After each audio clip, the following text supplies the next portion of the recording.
Welcome to Dikshi Jewelry Billing Software. In this video, let's learn how to enter the opening balance. From the master menu, click on Opening Balance. Here, you can see the entry screen. The bill number is generated automatically, and the date is filled in by the system. Next, enter the party or customer name. Now, fill in the balance details. Enter the gross weight and the purity percentage. The system will automatically calculate the pure balance. Once all details are filled in, click Save. The system confirms with a message. Just click Yes and your opening balance is successfully updated.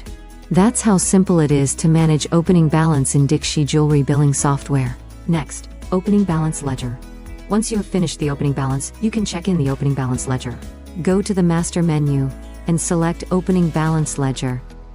Enter the date range from and to. Then view the opening balance list for the selected period. For a free demo or more details, contact us today.